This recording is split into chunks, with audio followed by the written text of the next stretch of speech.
Hello friends, स्वागत है आप सभी का IYS प्लेटफॉर्म के यूट्यूब चैनल पर।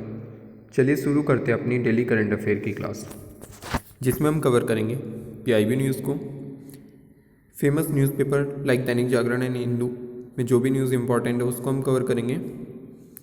न्यूज़ ऑन एयर, आकाशवाणी पर जो न्यूज़ चर्चा में उसको कवर करेंगे। National international days and organisation जो भी आपके एग्जाम पॉइंट ऑफ व्यू से रिलेवेंट है उनको हम डिस्कस करेंगे। तो चलिए आज की क्लास स्टार्ट करते हैं। दोस्तों, अगर आपने अभी तक हमारे चैनल को सब्सक्राइब नहीं किया है तो प्लीज़ चैनल को सब्सक्राइब कर लीजिए एंड पॉसिबल हो तो वीडियो लाइक कर दीजिए और चैनल को शेयर कीजिए so that most of peoples channel को सब्सक्राइब कर सकें। चलिए न्यूज़ देखते हैं। विश्व टेनिस दिवस 7 मार्च 2022 को मनाया गया। विश्व टेनिस दिवस हर साल मार्च के पहले सोमवार को मनाया जाता है। ठीक है, इसकी डेट फिक्स नहीं है, ये पहले सोमवार को मनाया जाता है मार्च के। अंतर्राष्ट्रीय टेनिस महासंघ ने 4 मार्च 2013 को पहला विश्व टेनिस दिवस आयोजित किया था। ठीक है, तो 4 मार्च 2013 उस दिन सोमवार को 4 मार्च को सोमवार था और 2013 में पहली बार सेलिब्रेट किया गया था। यह दिन दुनिया भर में टेनिस की भागीदारी बढ़ाने का प्रयास करता है। टेनिस की उत्पत्ति 12वीं शताब्दी में हुई है और 16वीं तथा 18वीं शताब्दी के बीच यह खेल राजाओं और रईसों के बीच लोकप्रिय हो गया। ठीक है, तो राजा लोग भी खेलते थे इसको, या फिर जो मोस्ट ऑफ प्रोबेबली अमीर जिनको कह सकते हैं, रईस दर्जा, अमीर का दर्जा दिया जाता था जिन्हें उस टाइम पर, तो उन्हें वो लोग ये खेल खेलते थे। चलिए नेक्स्ट न्यूज़ देखते हैं। भारत प्रशांत सैन्य स्वास्थ्य विनिमय सम्मेलन का हुआ उद्घाटन। ये आप देख सकते हो, रक्षा मंत्री राजनाथ सिंह जी हैं। रक्षा मंत्री राजनाथ सिंह जी ने 7 मार्च 2022 को 4 दिवसीय भारत प्रशांत सैन्य स्वास्थ्य विनिमय सम्मेलन का आभासी रूप से उद्घाटन किया। यह सशस्त्र बल चिकित्सक सेवा और US इंडो पैसिफिक कमांड द्वारा सम्मिलित रूप से मेजबान किया जा रहा है। इस सम्मेलन की विषय वस्तु military health care in A volatile uncertain complex and ambiguous world है। तो थीम याद रखिए आप, थोड़ी डिफ़िकल्ट है बट यूनिक सी थीम है, तो इसलिए आपको याद रह सकती है, बट थीम याद जरूर रखिए आप। ठीक है, एक बार फिर से मैं थीम रिवाइज कर देता हूँ। Military health care in a volatile uncertain complex and ambiguous world, तो ये थीम है और प्लीज़ आप इसको याद रखिए। चलिए नेक्स्ट न्यूज़ देखते हैं। प्रधानमंत्री नरेंद्र मोदी जी ने पुणे मेट्रो रेल परियोजना का उद्घाटन किया। 6 मार्च 2022 को प्रधानमंत्री नरेंद्र मोदी जी ने पुणे मेट्रो रेल परियोजना का उद्घाटन किया। न्यूज़ में आपको बता चुका था पहले भी। ठीक है, मैंने ये बताया था कि वो जाएंगे। कुल 32.2 किलोमीटर पुणे मेट्रो रेल परियोजना के 12 किमी लंबाई का उद्घाटन किया गया है और 11,420 करोड़ रुपए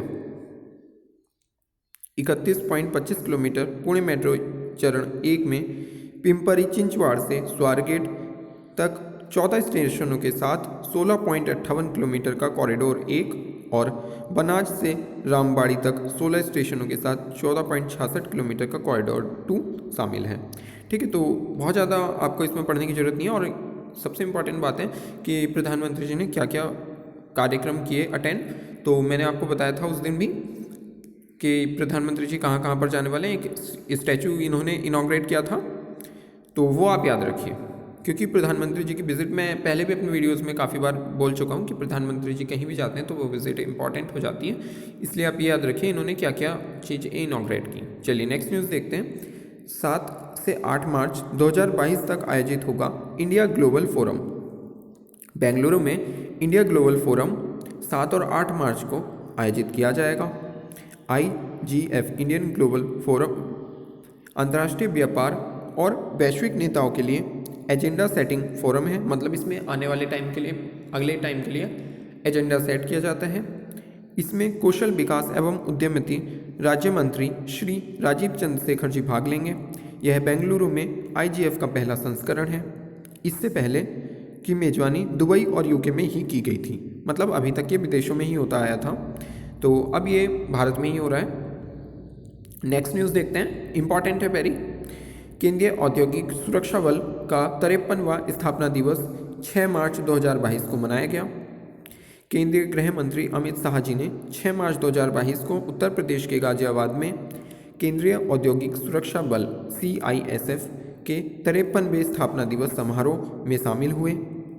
CISF भारत में केंद्रीय सशस्त्र पुलिस बलों में से एक है। यह केंद्रीय औद्योगिक सुरक्षा बल अधिनियम 1968 के तहत स्थापित किया गया था। यह संपत्ति और प्रतिष्ठानों की सुरक्षा के साथ साथ परिसर के कर्मचारियों की सुरक्षा प्रदान करता है।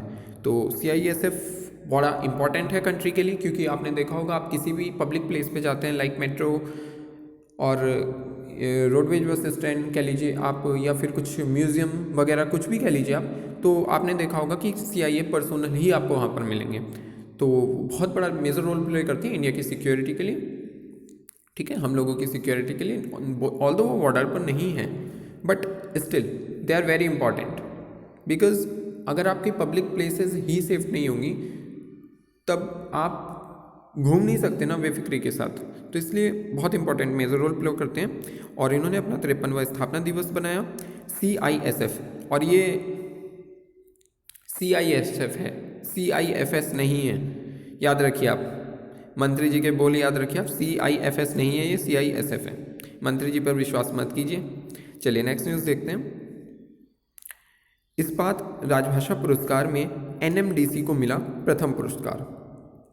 ये न्यूज़ भी मैंने आपसे डिस्कस करी थी कि राष्ट्रीय खनिज विकास निगम लिमिटेड ने 18-19 और 20-21 के लिए इस्पात राजभाषा पुरस्कार, जबकि 19-20 के लिए इस्पात राजभाषा प्रेरणा पुरस्कार में प्रथम पुरस्कार प्राप्त किया है। ठीक है, तो 2 साल तो इसने इस्पात राजभाषा पुरस्कार कैटेगरी में अवार्ड मिला, इसको फर्स्ट अवार्ड मिला, और 19-20 के ड्यूरेशन के लिए इसको इस्पात राजभाषा प्रेरणा पुरस्कार में भी फर्स्ट प्राइज मिला है, 2 कैटेगरी में। ठीक है, इसे 3 मार्च 2022 को मदुरई में आयोजित इस्पात मंत्रालय की हिंदी सलाहकार समिति की बैठक में सम्मानित किया गया।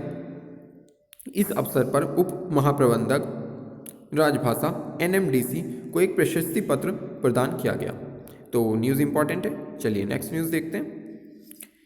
Imagining India 20x7 2047 through innovation पर आयोजित की जाएगी संगोष्ठी। ये आप देख सकते हो, जितेंद्र सिंह जी 7 से 9 मार्च 2022 तक चेन्नई में इमेजिनिंग इंडिया 2047 थ्रू इनोवेशन विषय वस्तु पर 3 दिवसीय संगोष्ठी का आयोजन किया जाएगा। यह IIT मद्रास के सहयोग से प्रशासनिक सुधार एवं लोक शिकायत विभाग द्वारा आयोजित किया जा रहा है। इसका उद्घाटन केंद्रीय विज्ञान एवं प्रौद्योगिकी मंत्रालय के राज्य मंत्री डॉक्टर जितेंद्र सिंह करेंगे। ठीक है, तो ये न्यूज़ भी काफ़ी इंपॉर्टेंट है, क्योंकि इमेजिनिंग इंडिया आप सोच सकते हो। चलिए नेक्स्ट न्यूज़ देखते हैं। उस्ताद अमजद अली खान को मिला लाइफ टाइम अचीवमेंट अवार्ड। बहुत फेमस पर्सन है। प्रसिद्ध सरोद वादक उस्ताद अमजद अली खान को 6 मार्च 2022 को Pandit Hariprasad Chaurasia lifetime achievements award से सम्मानित किया गया है। उन्हें 2001 में भारत के दूसरे सर्वोच्च नागरिक सम्मान पद्म विभूषण, सोच सकते हैं आप कि कितने इंपॉर्टेंट पर्सन है, से सम्मानित किया गया था। इस अवसर पर गुरुकुल प्रतिष्ठान के विवेक सोनार के नेतृत्व में 75 कलाकारों ने भारत की आज़ादी की 75वीं वर्षगांठ को समर्पित एक बांसुरी सिम्फनी प्रस्तुत की।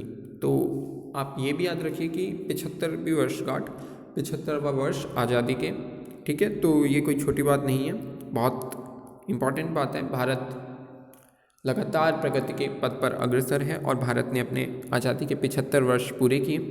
अब भारत अमृतकाल में प्रवेश कर चुका है। मैंने आपको पहले भी बताया था कि वित्त मंत्री निर्मला सीतारमण जी ने बजट 2022-23 के दौरान साल 2022 से आने वाले 25 सालों के लिए, अगले 25 सालों को अमृतकाल के रूप में डिफाइन किया है। मतलब जो अब 25 साल होंगे अगले भारत के लिए, वो एक अमृतकाल है। भारत अमृतकाल में प्रवेश कर चुका है।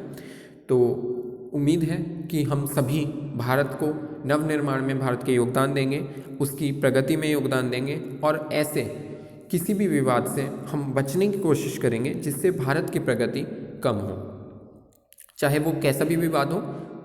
ठीक है, ऑल्दो हम जो मेन स्ट्रीम के लोग हैं, यूपी, बिहार, मध्य प्रदेश या महाराष्ट्र, तमिलनाडु, इवन सॉरी तमिलनाडु नहीं कहना चाहिए क्योंकि उसमें कुछ तमिल विवाद आ जाता है, बट फिर भी हम लोग जो हैं तो उनमें इतना अलगाववाद वगैरह नहीं मिलता है। बट आप बॉर्डर स्टेट पे जाइए या फिर जो नॉर्थ ईस्ट में है कम्युनिटी हैं, ट्राइबल कम्युनिटीज़ हैं, तो वो कहीं प्रॉब्लम क्रिएट करती हैं, तो हमें उस सब से बचना चाहिए। हमारा भारत एक भारत श्रेष्ठ भारत है और भारत लगातार प्रगति के पथ पर अग्रसर है, इसलिए हमें अपने भारत को सेल्फ रिलायंस बनाना चाहिए, आत्मनिर्भर बनाना चाहिए और उसकी प्रगति के लिए प्रयासरत रहना चाहिए, क्योंकि स्वदेश सेवा से बेहतर कोई सेवा नहीं है। चलिए नेक्स्ट न्यूज़ देखते हैं। मरणोपरांत नारी शक्ति पुरस्कार से सम्मानित होंगी इला लोग। त्रिपुरा में स्वास्थ्य सेवाओं की पूर्व निदेशक डॉक्टर इला लोध को 8 मार्च 2022 को मरणोपरांत नारी शक्ति पुरस्कार से सम्मानित किया जाएगा। महिला सशक्तिकरण और सामाजिक कल्याण के लिए महिलाओं की अथक सेवा को मान्यता देने के लिए केंद्र सरकार ने हर साल नारी शक्ति पुरस्कार प्रदान किया जाता है केंद्र सरकार द्वारा। जुलाई 2021 में इनका निधन हो गया था। तो इम्पॉर्टेंट है क्योंकि ये स्वास्थ्य सेवा के क्षेत्र में कार्यरत थी, पूर्वोत्तर में इन्होंने बहुत काम किया स्वास्थ्य के क्षेत्र में, इसलिए इन्हें नारी शक्ति पुरस्कार दिया जा रहा है। चलिए नेक्स्ट न्यूज़ देखते हैं। रविचंद्रन अश्विन ने पछाड़ा कपिल देव के 434 टेस्ट विकेट के रिकॉर्ड को। ठीक है, तो कपिल देव जी का जो रिकॉर्ड था वो 434 टेस्ट विकेट का था और अब रविचंद्रन अश्विन ने उनको पछाड़ दिया है। 6 मार्च 2022 को भारत के स्पिनर रविचंद्रन अश्विन ने श्रीलंका के खिलाफ दूसरे टेस्ट में कपिल देव के 434 विकेट को पीछे छोड़ दिया है। यह अनिल कुंबले के बाद भारत के दूसरे सबसे अधिक विकेट लेने वाले गेंदबाज बन गए हैं, जिन्होंने 619 टेस्ट क्रिकेटों के साथ अपना करियर समाप्त किया। अनिल कुंबले जी जो हैं उनका 619 विकेट के साथ है। और अश्विन जी के बारे में, उन्होंने मोहाली में भारत और श्रीलंका के बीच चल रहे पहले टेस्ट मैच के तीसरे दिन यह उपलब्धि हासिल की है, जिसमें उन्होंने कपिल देव जी को पीछे छोड़ दिया है। चलिए नेक्स्ट न्यूज़ देखते हैं। 2062 करोड़ रुपए की 48 औद्योगिक परियोजनाओं को कर्नाटक सरकार ने मंजूरी दी है। ठीक है, 2062 करोड़ रुपए की 48 औद्योगिक परियोजनाओं को मंजूरी दी गई। राज्य में 6393 से अधिक लोगों को रोजगार प्रदान करेगी, ऐसा सरकार ने कहा है। परियोजना के लिए मंजूरी 5 मार्च को राज्य स्तरीय सिंगल विंडो क्लियरेंस कमेटी की बैठक में दी गई। पैनल ने 1275 करोड़ रुपए की 7 सब महत्वपूर्ण बड़ी और मध्यम आकार की औद्योगिक परियोजनाओं पर विचार किया और उन्हें मंजूरी दी। चलिए नेक्स्ट न्यूज़ देखते हैं। प्रसार भारती और OTT प्लेटफॉर्म यप टीवी के बीच समझौता हुआ है। ये न्यूज़ काफ़ी इंपॉर्टेंट है, इसको आप ध्यान से समझिए। भारत के सार्वजनिक प्रसारक प्रसार भारती ने एक over the top platform Yupp TV के साथ एक समझौता ज्ञापन पर हस्ताक्षर किया है। इसके साथ DD इंडिया अब USA, UK,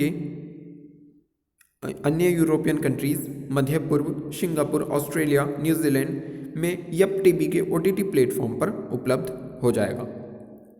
यप टीवी के जरिए कोई भी दुनिया में कहीं भी कभी भी लाइव टीवी देख सकता है। इसका उद्देश्य DD इंडिया चैनल की पहुंच, वैश्विक पहुंच का विस्तार करना है। ठीक है, तो चूंकि भारतीय समुदाय बहुत बड़ी संख्या में रहता है इन देशों में, तो अब यप टीवी के माध्यम से वो लाइव देख सकते हैं DD न्यूज़ को। ठीक है, तो इम्पॉर्टेंट है अपना राष्ट्रीय चैनल, उसका जितना प्रसार हो वो अच्छी बात है। चलिए नेक्स्ट न्यूज़ देखते हैं। सरकार ने शुरू किया डोनेट ए पेंशन कार्यक्रम। सरकार ने डोनेट ए पेंशन कार्यक्रम को शुरू कर दिया है। काफ़ी महत्वाकांक्षी कार्यक्रम है सरकार का। यह प्रधानमंत्री श्रम योगी मानधन पेंशन योजना के तहत एक पहल है। कार्यक्रम के तहत असंगठित क्षेत्र के 18 से 40 वर्ष की आयु के श्रमिक अपना पंजीकरण करा सकते हैं और अपनी उम्र के आधार पर हर साल न्यूनतम 660 रुपये से अधिकतम 2400 रुपये जमा कर सकते हैं। तो ये एक स्कीम थी। चलिए नेक्स्ट न्यूज़ देखते हैं। श्रीलंका भारत नौसैनिक अभ्यास स्लाइनेक्स का नोवा संस्करण शुरू हो चुका है। स्लाइनेक्स मतलब श्रीलंका और IN stand for India, EX stand for exercise. तो तो इसका 9th संस्करण शुरू हो चुका है। नोवा श्रीलंका भारत नौसैन्य अभ्यास 7 मार्च 2022 को विशाखापट्टनम में शुरू हुआ। अभ्यास 2 चरणों में आयोजित किया जाएगा। पहला 7-8 मार्च को विशाखापट्टनम में बंदरगाह चरण है, जबकि दूसरा 9 और 10 मार्च को बंगाल की खाड़ी में समुद्री चरण है। श्रीलंकाई नौसेना का प्रतिनिधित्व एक उन्नत अपतटीय गश्ती पोत SLNX सयूराला और भारतीय नौसेना का प्रतिनिधित्व INS किर्च, आपने INS किर्च का नाम आई होप सुना होगा, एक निर्देशित मिसाइल कॉर्वेट द्वारा किया जाएगा। तो ठीक है, ये जहाज मेनली यूज हो रहे हैं इसमें। चलिए नेक्स्ट न्यूज़ देखते हैं। भारतीय महिला 25 मीटर पिस्टल टीम ने मिस्र में जीता स्वर्ण पदक। ये आप देख सकते हो टीम, तीनों मेंबर टीम की, क्योंकि ये 3 के साथ खेला जाता है। जैसे युगल होता है ना, टेनिस होता है युगल में, ऐसे ही 3 की फॉर्मेट में टेनिस में पार्टिसिपेट किया जाता है। महिलाओं की 25 मीटर पिस्टल टीम स्पर्धा के फाइनल में भारत ने 6 मार्च 2022 को ISSF, जो कि मिस्र के काहिरा में आयोजित की जा रही है, विश्व कप 2022 का अपना तीसरा स्वर्ण जीतने के लिए सिंगापुर को 17-13 से हरा दिया। राही सरनोबत, ईशा सिंह और रिदम सांगवान ने फाइनल में होंग सीयू होंग, सुनझी और लिंग चिकआउ निकोल टेन की सिंगापुर की तीकड़ी को हराया। 50 मिस्टर राइफल 3 पोजीशन मिश्र टीम प्रतियोगिता में श्रियांका संदागी और अखिल सयोराण ने कांस्य पदक जीता। तो इन दोनों ही न्यूज़ इंपॉर्टेंट है। चलिए नेक्स्ट न्यूज़ देखते हैं। अच्छा, आप मुझे एक बात बताइए कि ISSF में फर्स्ट स्वर्ण पदक जो जीता, गोल्ड मेडल फर्स्ट, वो किसने जीता? ठीक है, नेक्स्ट न्यूज़ देखते हैं। एक्सिस बैंक भारती एयरटेल जारी करेंगे को ब्रांडेड क्रेडिट कार्ड। भारतीय एयरटेल ने 7 मार्च 2022 को को ब्रांडेड क्रेडिट कार्ड लॉन्च करने के लिए एक्सिस बैंक के साथ एक रणनीतिक साझेदारी पर हस्ताक्षर किए हैं। यह दूरसंचार कंपनी के 340 मिलियन ग्राहकों के लिए कई लाभ प्रदान करेगा। ये आप देख सकते हो कि वीज़ा का कार्ड, ये जो कि लॉन्च किया गया है।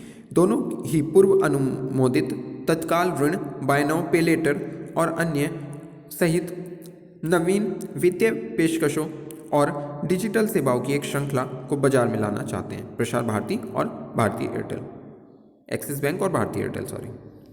चलिए नेक्स्ट न्यूज़ देखते हैं। उषा उत्थुप की जीवनी the queen of Indian pop का विमोचन किया गया। ठीक है, गायिका उषा उत्थुप की जीवनी the queen of Indian pop the authorised biography of Usha Uthup का विमोचन किया गया। यह पॉप गायिका के जीवन और एक गायिका के रूप में उनकी यात्रा पर प्रकाश डालती है। मूल रूप से लेखक विकास कुमार झा द्वारा हिंदी में लिखी गई और उल्लास की नाव शीर्षक से इस पुस्तक का अनुवाद लेखक की बेटी सृष्टि झा द्वारा किया गया है और पेंगुइन रैंडम हाउस इंडिया द्वारा इसे प्रकाशित किया गया। पेंगुइन रैंडम इंडिया हाउस आपने सुना होगा, काफ़ी फेमस है, पब्लिश करता है पुस्तकों को। चलिए नेक्स्ट न्यूज़ देखते हैं। 6 विश्व कप में खेलने वाली पहली महिला बनी मिताली राज, तो इनको कॉन्ग्रेचुलेशंस पहली बार तो।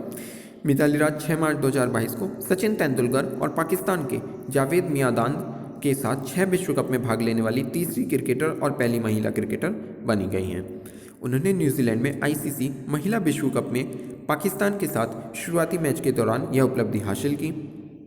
ठीक है, न्यूजीलैंड में आपको पता होगा विमेंस चल रहा है, ICC विश्व कप चल रहा है महिला का, विमेंस का। उन्होंने 2000 से शुरुआत करी थी, 2000 में वो खेली, 2005, 2009, 13, 17 और 2022 में। इस प्रकार वो 6ठी बार खेल रही हैं विश्व कप में। चलिए नेक्स्ट न्यूज़ देखते हैं। NIES BUD और ग्रामीण विकास मंत्रालय के बीच एक समझौता हुआ है। क्या है NIES BUD? राष्ट्रीय उद्यमिता एवं लघु व्यवसाय विकास संस्थान ने, ये है इसकी फुल फॉर्म, और ग्रामीण विकास मंत्रालय ने एक साथ समझौता ज्ञापन पर हस्ताक्षर किया है। यह स्टार्टअप विलेज एंटरप्रेन्योरशिप प्रोग्राम शुरू करके जमीनी स्तर पर उद्यमिता को बढ़ावा देने के लिए एक स्थायी मॉडल विकसित करेगा। SBEF दीनदयाल अंत्योदय योजना राष्ट्रीय ग्रामीण आजीविका मिशन का एक उपघटक है। चलिए नेक्स्ट न्यूज़ देखते हैं। स्वतंत्रता सैनिक सम्मान योजना को जारी रखने को मंजूरी मिल गई है सरकार की।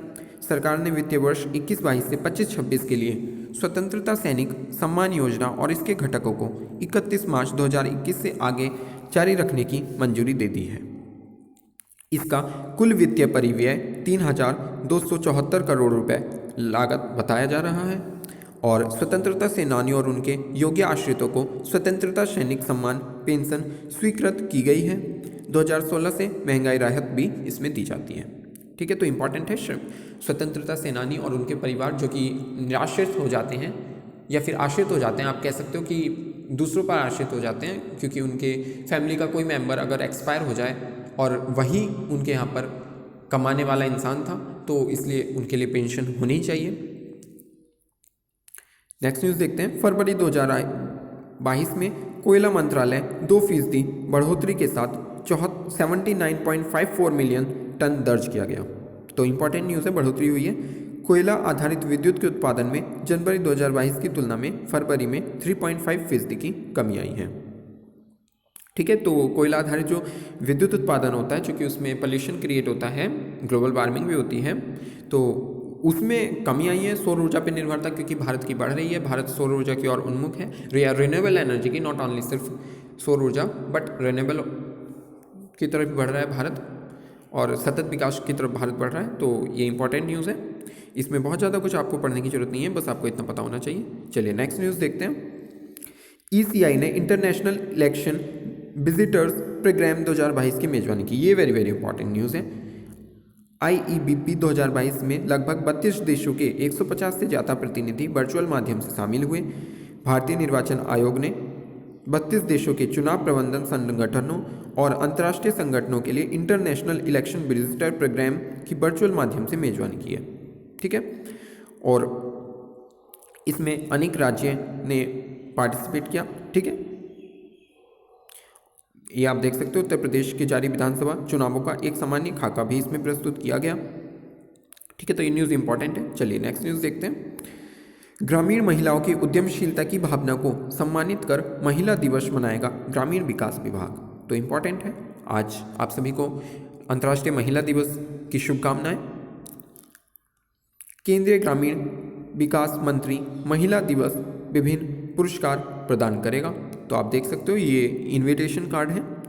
ग्रामीण विकास मंत्रालय चूँकि अंतर्राष्ट्रीय महिला दिवस मना रहा है और उद्यमिता जो उद्यमशील महिला है उनको सम्मानित करने के लिए महिला दिवस मना रहा है, तो इम्पॉर्टेंट है। चलिए नेक्स्ट न्यूज़ देखते हैं। ग्रामीण विकास विभाग ने आज़ादी का अमृत महोत्सव के तहत नए भारत की नारी विषय पर अपने प्रतिष्ठित सप्ताह समारोह का शुभारंभ किया। नए भारत की नारी, आप देख सकते हो। इस प्रतिष्ठित सप्ताह का प्रत्येक दिन एक उप विषय के लिए समर्पित किया गया है। यह समारोह 13 मार्च 2022 तक जारी रहेगा। ग्रामीण महिलाओं को सशक्त बनाने के लिए कार्यक्रम की एक श्रृंखला का आयोजन किया जा रहा है।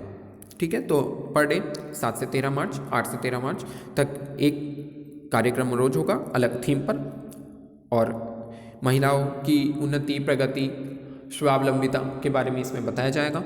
कैसे महिला एंटरप्रेन्योरशिप बन गई है, सेल्फ हेल्प ग्रुप चला रही है और वो डिपेंडेबल नहीं है, स्वतंत्र हैं, उन्होंने मेजर रोल प्ले किया, इकोनॉमी में वो मेजर पार्ट प्ले करती हैं। तो कुछ इंपॉर्टेंट चीज़ों के बारे में बताएगा। चलिए नेक्स्ट न्यूज़ देखते हैं। अनुभवी पैरालंपियन देवेंद्र झाझरिया ने प्रधानमंत्री नरेंद्र मोदी की चैंपियन से मिलिए पहल के तहत राजस्थान के स्कूल का भ्रमण किया। इस कार्य में योगदान के लिए साथी ओलंपियन और पैरालंपियन की प्रशंसा की। तो इम्पॉर्टेंट है देवेंद्र झाझरिया, इन्होंने, आपको पता होगा कि टोक्यो पैरालंपिक में इन्होंने कमाल किया और पदक जीता। आप मुझे कमेंट में ये बताइए कि इन्होंने कौन सा पदक जीता, और प्रधानमंत्री जी की पहल के तहत ये मिले हैं, चैंपियन से मिली है। ठीक है, बच्चों को इसमें मिलाया जाता है तो उन्हें भी अच्छा लगता है, वो इंस्पायर होते हैं कि हम भी ऐसा कर सकते हैं। इसलिए बहुत इंपॉर्टेंट है, ये काम होने चाहिए, ये ऐसे इनिशिएटिव लेने जाने चाहिए। चलिए नेक्स्ट न्यूज़ देखते हैं। राष्ट्रपति जी ने अंतर्राष्ट्रीय महिला दिवस की पूर्व संध्या पर महिलाओं को संबोधित किया, राष्ट्र को संबोधित किया। ठीक है, और अपना संदेश दिया। तो प्रधानमंत्री राष्ट्रपति जी का संदेश इंपॉर्टेंट है। अंतर्राष्ट्रीय महिला दिवस के अवसर पर मैं सभी महिलाओं को हार्दिक शुभकामनाएं देता हूं। उन्होंने बधाई दी।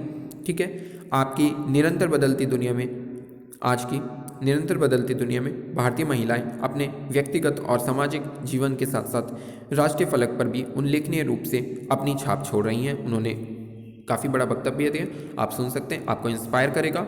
इवन स्पेशली अगर आप एक फीमेल हैं तो आपको अवश्य सुनना चाहिए और मेल्स को भी सुनना चाहिए। उनकी अगर थोड़ी सोच डिफर है तो वो सोच बदल सकती है। अगर वो सोचते हैं कि विमेंस कमज़ोर हैं तो उनकी सोच बदल सकती है, और अगर आप फीमेल हैं तो ऑब्वियसली आपको सुनना चाहिए। आप खुद को एम्पावर कर सकते हैं और सोच देख सकते हैं कि समाज कैसे बदल रहा है आज। चलिए, इसी के साथ एक और इम्पॉर्टेंट रिलेवेंट न्यूज़ इसी की, अंतर्राष्ट्रीय महिला दिवस के अवसर पर राष्ट्रपति जी ने 20 और 21 के लिए 29 हस्तियों को प्रतिष्ठित नागरिक शक्ति पुरस्कार से सम्मानित किया जा रहा है, और 2 साल के लिए दिए जा रहे हैं। प्रत्येक वर्ष के लिए 14 पुरस्कार दिए जा रहे हैं, और टोटल 29 महिलाओं को ये पुरस्कार दिए जा रहे हैं, क्योंकि एक पुरस्कार शेयर में है, 2 महिलाओं ने शेयर किया है। चलिए नेक्स्ट न्यूज़ देखते हैं। बिहार की भी एक लेडी हैं इसमें जिन्हें ये पुरस्कार दिया जा रहा है। चलिए नेक्स्ट न्यूज़ देखते हैं। प्रधानमंत्री जी ने वर्ष 2020 और 21 के नारी शक्ति पुरस्कार विजेताओं के साथ बातचीत की। ठीक है, तो ये भी मैं आपको बता चुका हूँ। प्रधानमंत्री जी ने विजेताओं की प्रशंसा की और कहा कि समाज के साथ साथ देश के लिए भी योगदान दे रही हैं। सबका प्रयास सरकार सुनिश्चित करने पर ध्यान दे रही है। अपने काम में सेवा की भावना के साथ नवाचार भी है। तो ये कुछ लाइनें थी इंपॉर्टेंट जो प्रधानमंत्री जी ने कही। चलिए नेक्स्ट न्यूज़ देखते हैं। प्रधानमंत्री जी ने रूसी संघ के राष्ट्रपति व्लादिमीर पुतिन से बात की। इसके साथ साथ एक और न्यूज़, प्रधानमंत्री जी ने यूक्रेन के राष्ट्रपति व्लादिमीर जेलेंस्की से भी बात की। ठीक है, तो दोनों इंपॉर्टेंट है क्योंकि क्राइसिस यूक्रेन और रशिया दोनों के बीच चल रहा है। ठीक है, इन्वेजन है एक तरीके से, तो इसलिए प्रधानमंत्री जी ने अपने दोनों अध्यक्षों से, जो राष्ट्र के अध्यक्ष हैं उनसे बात की, मतलब राष्ट्रपति व्लादिमीर पुतिन से और जेलेंस्की जी से बात की, और अच्छा रिस्पॉन्स भी मिला है बात का। आई होप जल्दी से जो भी संघर्ष चल रहा है वो खत्म हो। चलिए नेक्स्ट न्यूज़ देखते हैं। मंत्री श्री राव साहेब पाटिल दानवे ने कोयला क्षेत्र से उत्पादन बढ़ाने और आयात कम करने का अनुरोध किया है, क्योंकि आपको पता होगा कि हम ऑल्दो हमारे पास कोयले की कमी नहीं है, फिर भी हम आयात करते हैं कोयले का, क्योंकि हमारे पास अच्छा वाला कोयला नहीं है, एंथ्रासाइट नहीं है हमारे पास, लिग्नाइट बहुत ज़्यादा है, बिटुमिनस काफ़ी है, लेकिन हम एंथ्रासाइट मंगाते हैं क्योंकि वो एस कम प्रोड्यूस करता है, हमारे में एस ज़्यादा प्रोड्यूस होती है। ठीक है, तो इसलिए उन्होंने कहा है कि आयात कम करना चाहिए। आज़ादी का अमृत महोत्सव के तहत कोयला मंत्रालय के प्रतिष्ठित सप्ताह समारोह का उद्घाटन किया गया। मैंने आपको कल ही ये न्यूज़ बता दी थी, प्रतिष्ठित सप्ताह मना रहा है। चलिए नेक्स्ट न्यूज़ देखते हैं। बांग्लादेश के साथ विस्तृत आर्थिक भागीदारी समझौते को आगे बढ़ाना चाहता है, ऐसा श्री पीयूष गोयल जी ने बताया। ठीक है, भारत ऑस्ट्रेलिया के साथ फ्री ट्रेड एग्रीमेंट की बात चल रही है, यूके के साथ ऑनगोइंग है, यूएई के साथ बात चल रही है, इसके अलावा और कंट्रीज़ के साथ भी बात चल रही है, तो इसलिए इंपॉर्टेंट है। अब बांग्लादेश का नाम भी इसमें जुड़ चुका है। भारत और बांग्लादेश विश्व की फार्मेसी बन सकते हैं, ऐसा गोयल जी ने कहा। इन्होंने स्कोप बताया कि इस फील्ड में मैक्सिमम स्कोप है। श्री गोयल ने कहा, अब समय आ गया है कि जब रक्षा उपकरणों के संयुक्त उत्पादन को अगले स्तर तक ले जाना चाहे, और 2014 के बाद से हमने अपने व्यापार और आर्थिक जुड़ाव को सहयोगी के रूप में बढ़ाया है, न कि प्रतिस्पर्धियों के रूप में। ठीक है, तो ये इंपॉर्टेंट है। 2 पड़ोसी राष्ट्र हैं तो उसमें प्रतियोगिता की भावना नहीं होनी चाहिए, सहयोग की भावना होनी चाहिए। और भारत ने हमेशा इस बात पर जोर किया है कि उसके जो भी पड़ोसी देश हैं, चाहे वो छोटे क्यों ना हो, लेकिन भारत उनसे सहयोग की भावना करता है, प्रतियोगी की नहीं। भारत ने कभी भी किसी के भूभाग को अर्जित नहीं किया है। ठीक है, भारत हमेशा से सहयोग पर बल देता है। चलिए नेक्स्ट न्यूज़ देखते हैं। केंद्र सरकार के कृषि निर्यात को बढ़ावा देने वाले प्रयासों का सार्थक परिणाम आना प्रारंभ हो गया, मंत्री जी ने बताया। भारत का कृषि निर्यात अप्रैल जनवरी 21-22 में 19,709 मिलियन अरब डॉलर तक पहुंच गया, मिलियन डॉलर तक। गेहूं के निर्यात में लगभग 4 गुना उछाल, चावल विदेशी मुद्रा अर्जित करने में शीर्ष पर, अन्य छोटे अनाज में 66% की वृद्धि, मोटे अनाज तथा विविध प्रसंस्कृत मंदों में भी 14% की बढ़ोतरी हुई है। तो इंपॉर्टेंट है, किसान की आय दोगुनी होने के लक्ष्य में ये चीज़ें मदद करेंगी, और अच्छी बात है अगर भारत का एक्सपोर्ट इतना बढ़ रहा है। ठीक है, भारत कृषि प्रधान देश है, तो भारत का अगर एक्सपोर्ट बढ़ता है तो भारत में कृषि जनसंख्या में बहुत सारी पॉपुलेशन इन्वॉल्व है कृषि में, तो ऑब्वियसली उनकी इनकम बढ़ेगी और वो आर्थिक प्रगति की ओर बढ़ेंगे। चलिए नेक्स्ट न्यूज़ देखते हैं।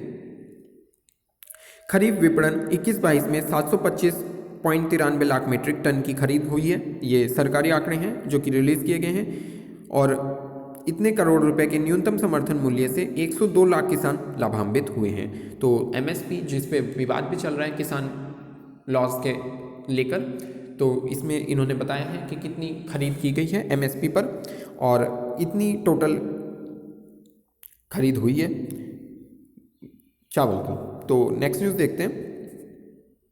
फर्जी वेबसाइटों के संबंध में भी एक स्पष्टीकरण दिया गया है शिक्षा मंत्रालय द्वारा। तो आप सोच सकते हो कि ये कितनी फर्जी वेबसाइट हो सकती है, खुद मंत्रालय ने इसका एक्सप्लेनेशन दी है, तो इसमें बहुत ज़्यादा जानने की आपको ज़रूरत नहीं है। नरेंद्र मोदी सरकार भारत की स्टार्टअप और डिजिटल अर्थव्यवस्था को पहले से कहीं ज़्यादा तेज़ी से आगे बढ़ा रही है, ऐसा राजीव चंद्रशेखर जी ने कहा। डिजिटलाइजेशन की तरफ सरकार का ज़्यादा जोर है। प्रधानमंत्री भारत को ग्लोबल डेटा सेंटर बनाने के लिए प्रतिबद्ध हैं। सरकार का अपनी नई राष्ट्रीय डेटा सेंटर नीति के लिए सभी हितधारकों से परामर्श जारी है। डेटा केंद्र हमारे डिजिटल इकोसिस्टम का एक महत्वपूर्ण तत्व है जो जल्द ही भारत का अग्रणी तकनीकी इकोसिस्टम बनने की राह पर है। ठीक है, भारतीय डिजिटलाइजेशन की ओर है, प्रगति पर है भारत, इंपॉर्टेंट है। चलिए नेक्स्ट न्यूज़ देखते हैं। केंद्रीय स्वास्थ्य एवं परिवार कल्याण राज्य मंत्री डॉक्टर भारती प्रवीण पवार ने एम्स कल्याण के 2021 MBBS बैच के उद्घाटन समारोह की अध्यक्षता की और कहा भविष्य उनका है जो हेल्थ केयर में निवेश करते हैं। ठीक है, पश्चिमी बंगाल में एम्स कल्याणी स्वास्थ्य के क्षेत्र में मील का पत्थर साबित होगा और जल्द ही एक उत्कृष्ट संस्थान के रूप में भी उभरेगा। ठीक है, ऐसा भारती प्रवीण पवार जी ने कहा है। तो इसमें इंपॉर्टेंट ये है, ये वाली लाइन कि भविष्य उनका है जो हेल्थ केयर में निवेश करते हैं। इसलिए अगर आपको अपना भविष्य भी बनाना है तो आप हेल्थ केयर में निवेश कीजिए। भारत, क्योंकि आपने कोविड के टाइम पर देखा होगा, भारत के पास अभी भारत हेल्थ केयर में उतना सक्षम नहीं है, तो इंफ्रास्ट्रक्चर हेल्थ केयर का, हॉस्पिटल्स इंफ्रास्ट्रक्चर को अभी और बहुत मजबूत करने की जरूरत है, क्योंकि जैसे पॉपुलेशन बढ़ रही है उतना अच्छा हेल्थ केयर सिस्टम हमारा नहीं है। नेक्स्ट न्यूज़ देखते हैं। अनेक घोषणाओं के साथ श्रम और रोजगार मंत्रालय का प्रतिष्ठित सप्ताह समारोह शुरू हो गया है। ई श्रम पोर्टल अब उमंग पोर्टल एप्लीकेशन पर उपलब्ध है। ठीक है, उमंग एप्लीकेशन के बारे में आपको पता होगा, जिसमें काफ़ी सारी एक साथ एप्लीकेशंस अवेलेबल हैं। श्रम मंत्री ने राष्ट्रीय कैरियर सेवा NCS पोर्टल के साथ ई श्रम एकीकरण की घोषणा की। ई श्रम 6 महीने से भी कम समय में 25 करोड़ पंजीकरण तक पहुंचाना सामूहिक इच्छा शक्ति को दर्शाता है, ऐसा कहा। प्रमुख राज्य केंद्र शासित प्रदेश CSC VLE के ई श्रम पुरस्कार श्रम और रोजगार मंत्रालय के कर्मचारियों के लिए जल्द एक डिजिटल पारदर्शी स्थानांतरीकरण संस्था होगी। चूंकि ई श्रम क्यों लाया गया था, क्योंकि हमारे यहाँ पर फॉर्मल सेक्टर तो है लेकिन इनफॉर्मल सेक्टर की कुछ इनरोलमेंट नहीं है। ठीक है, अनुमान ही नहीं है कि कितना इनफॉर्मल सेक्टर है सरकारी आंकड़ों में, तो उसके लिए ई श्रम कार्ड लाया गया था ताकि उनको कुछ आर्थिक सहायता भी दी जा सकती है अगर सरकार चाहे तो। लेकिन सबसे बड़ी बात है कि वो काउंट होंगे कितना इनफॉर्मल सेक्टर है। चलिए नेक्स्ट न्यूज़ देखते हैं। सूक्ष्म लघु एवं मध्यम उद्यम मंत्री श्री नारायण राणे ने राष्ट्रीय महिला दिवस के अवसर पर महिलाओं के लिए विशेष उद्यमिता प्रोत्साहन अभियान समर्थ का शुभारंभ किया। ठीक है, तो आप देख सकते हो इस अवसर पर अनेक लोग मौजूद रहे और राष्ट्रीय महिला दिवस है तो उसके अवसर पर समर्थ का शुरू किया। अग्नि न्यूज़, सूर्य के समस्त क्रोमोस्फीयर में पाए जाने वाले प्लाज्मा के जेट्स के पीछे कार्य करने वाले विज्ञान का पता लगाया है ministry of science and technology. ठीक है, तो इन्होंने प्लाज्मा जेट के पीछे विज्ञान का पता लगाया है। नेक्स्ट न्यूज़ देखते हैं। भरोसेमंद थर्मोइलेक्ट्रिक इस्तेमाल वाले क्रिस्टलीय ठोस में अल्ट्रा लो थर्मल कंडक्टिविटी से उनके स्थानीय संरचनात्मक विरूपण की खोज की गई है। ठीक है, तो नेक्स्ट न्यूज़ देखते हैं। NIESBUD ने स्टार्टअप ग्राम उद्यमशीलता कार्यान्वयन के क्रियान्वयन के लिए ग्रामीण विकास मंत्रालय के साथ समझौता किया है। न्यूज़ में आपको बता चुका था। ये थी आज की कुछ इंपॉर्टेंट न्यूज़। वीडियो को देखने के लिए धन्यवाद। अगर वीडियो आपको अच्छी लगी हो तो प्लीज़ वीडियो को लाइक कर दीजिए। और हाँ, वन इम्पॉर्टेंट थिंग, अगर आप चाहते हो कि टेलीग्राम पे इसकी क्विज़ भी हो डेली करंट अफेयर की, ताकि आपको रिवाइज हो जाए करे, तो प्लीज़ आप मुझे बता दीजिए कमेंट में। आप सभी लोग बता दीजिए, एक चैनल क्रिएट करके आपको करंट अफेयर की क्विज़ अवेलेबल करा दिया जाएगी ताकि आपका रिविज़न होता रहे। Thank you.